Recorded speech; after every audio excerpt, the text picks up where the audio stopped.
Robert Martinez knew his hands would eventually betray him, that his balance would fail, that his voice would weaken. But until that day came, he was going to work every shift, serve every customer, and prove that a Parkinson's diagnosis doesn't define your worth. When the truth came out, it revealed a courage most people never have to find. The tremor in Robert Martinez's right hand started 3 years ago with what he thought was too much coffee. Just a slight shake when he held his morning cup, barely noticeable unless you were looking for it. By the time he realized it wasn't caffeine, the shaking had spread to his left hand and occasionally affected his voice. The diagnosis came on a Tuesday morning in Dr. Sarah Chen's office: early-stage Parkinson's disease. Robert was 55 years old. The good news, Dr. Chen had said, is that we caught it relatively early. With medication and lifestyle changes, you can maintain your quality of life for years. Many people with Parkinson's continue working well into their 60s. But Robert had heard the unspoken parts of that conversation. Eventually, the tremors would worsen. His balance would deteriorate. Simple tasks would become difficult, then impossible. The timeline was uncertain. Some people progressed slowly over decades. Others declined more rapidly. There was no way to know which category Robert would fall into. What Robert did know was that he needed to work. His wife, Maria, had passed away 2 years earlier from cancer, leaving him with medical bills that had consumed their savings. His daughter lived across the country with her own family to support. At 55, Robert was too young for Social Security and too old for most employers to consider hiring. That's how Robert Martinez, former warehouse supervisor with 25 years of experience managing logistics and leading teams, became the night shift attendant at Murphy's gas station on Route 47. The job wasn't glamorous. $10 an hour to pump gas for customers, clean restrooms, stock shelves, and handle the register from 10 p.m. to 6 a.m. But it was work, and work meant independence, dignity, and the ability to pay his bills without asking anyone for help. Robert approached his gas station job with the same methodical precision he'd brought to warehouse management. He arrived 15 minutes early every shift, used those minutes to review inventory and check equipment, and stayed late if needed to ensure everything was properly cleaned and organized for the day shift. His coworkers noticed Robert's reliability immediately. In an industry with high turnover and frequent no-shows, Robert was the exception. Never called in sick, never asked to leave early, never took the smoke breaks or extended bathroom breaks that other employees used to steal a few extra minutes. "Robert's the kind of employee you wish you could clone," said Dave Wilson, the day manager. "Always there, always working, never complaining."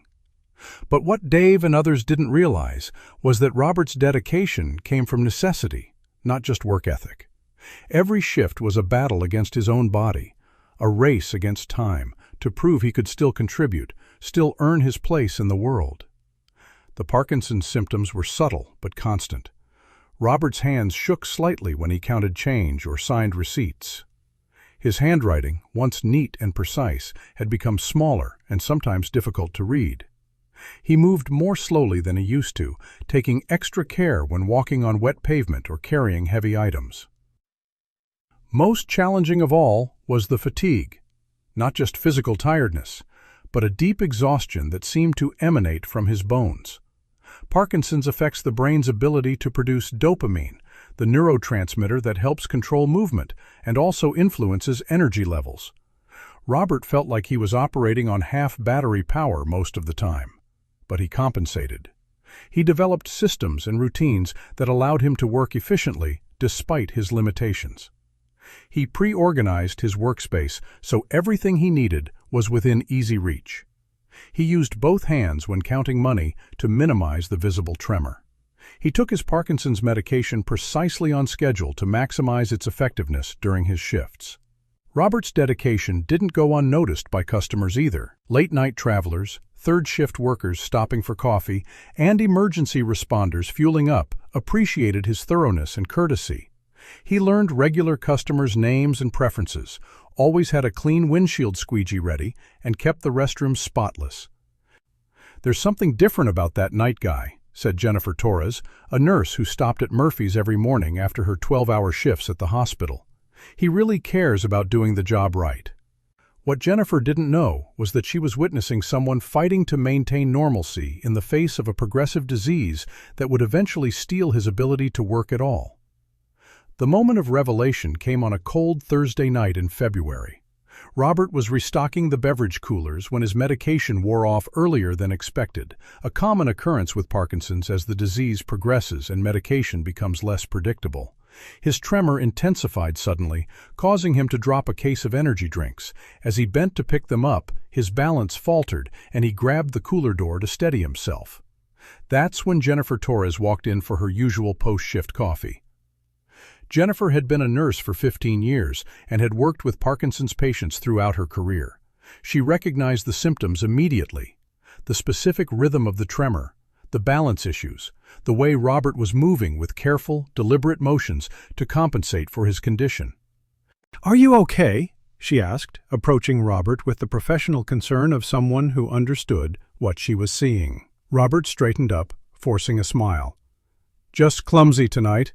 Sorry about the noise." But Jennifer had seen too much to be fooled by deflection.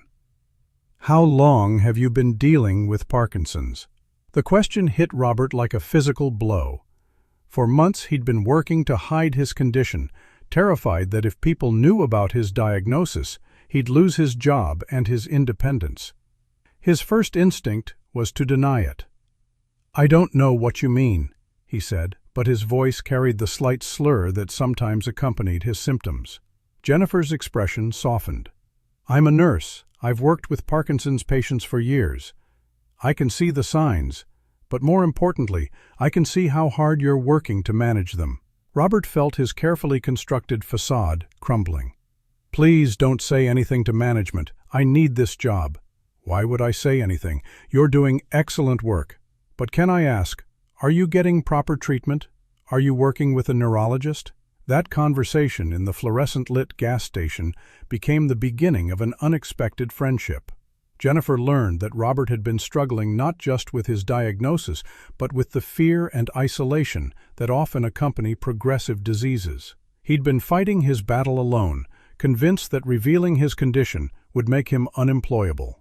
Jennifer understood something about courage that Robert was still learning.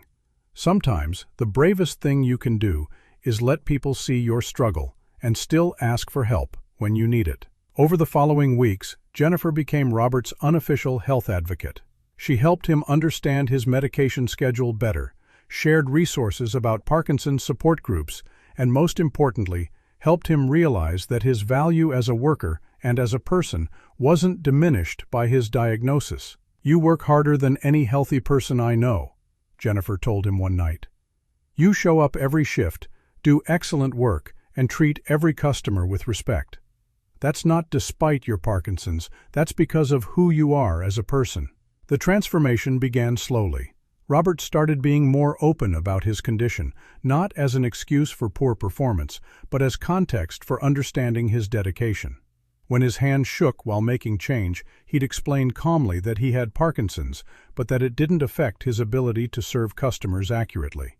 Customer reactions surprised him. Instead of discomfort or pity, most people responded with respect and even admiration. Word spread quietly among the regular customers that the night attendant at Murphy's was dealing with a serious health condition, but refused to let it define his work ethic.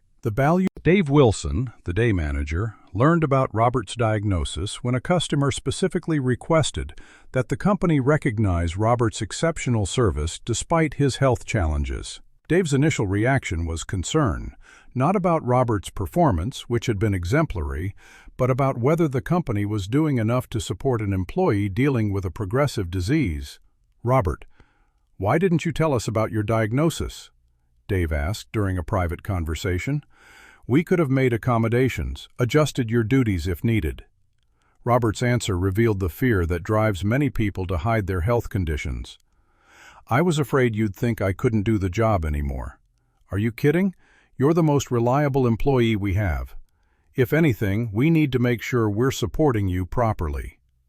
The conversation led to meaningful changes at Murphy's gas station. Management worked with Robert to identify tasks that were becoming difficult due to his symptoms and found ways to modify them without reducing his hours or responsibilities.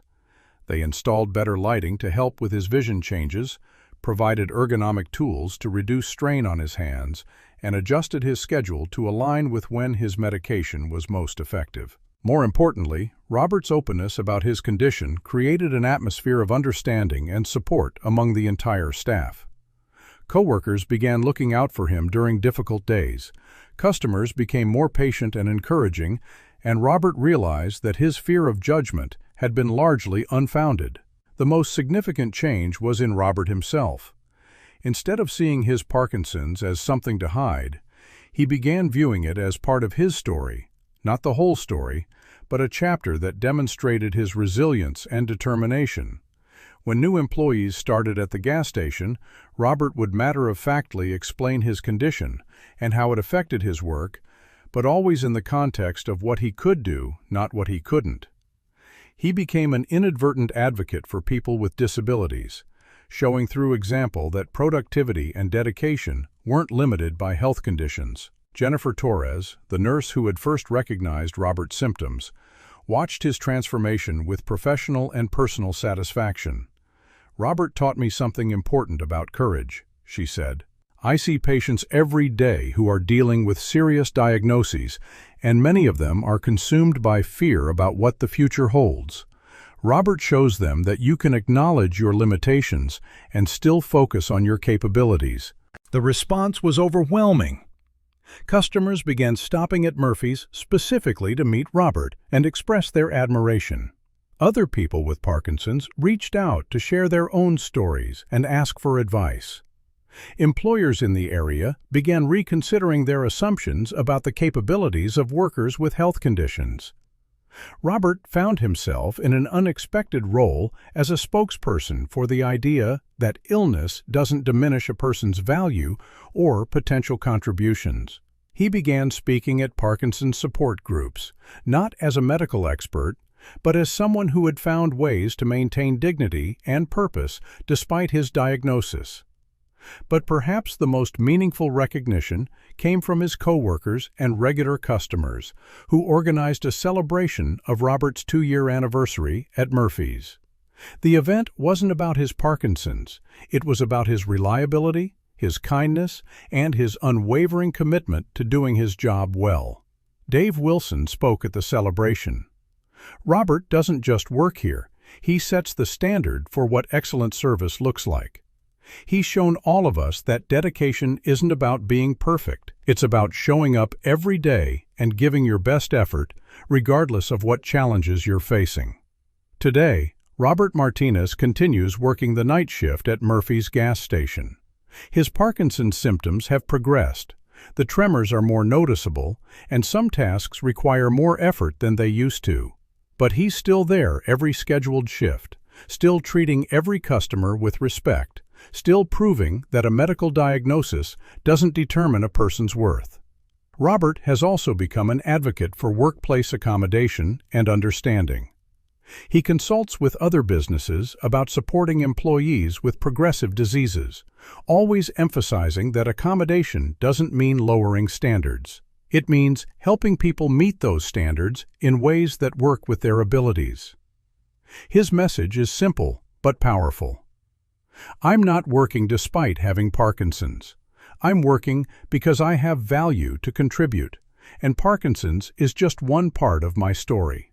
The most important part is what I choose to do with the time and abilities I have." When people ask Robert about his philosophy for dealing with his diagnosis, his answer reflects the wisdom gained from years of fighting to maintain his independence and dignity. You can't control what happens to your body, but you can control how you respond to it. I choose to respond by working as hard as I can for as long as I can, and by showing other people that having limitations doesn't mean accepting defeat. The gas station where Robert works has become more than just a place to fuel vehicles. It's become a symbol of determination, dignity, and the power of refusing to let circumstances define your potential. Now I ask you, have you ever encountered someone who inspired you through their determination to work despite facing health challenges? Someone who changed your perspective on what disability looks like or what people are capable of achieving?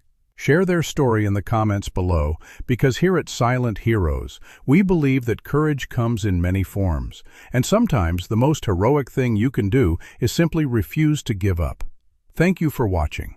If this story changed how you think about people facing progressive diseases or workplace challenges, subscribe to help us share more stories about hidden strength and quiet determination. Hit that notification bell. Share this with someone who needs to remember that worth isn't determined by physical limitations. Until next time, remember that the most important battles are often the ones no one sees, fought by people who refuse to let their circumstances define their contributions to the world.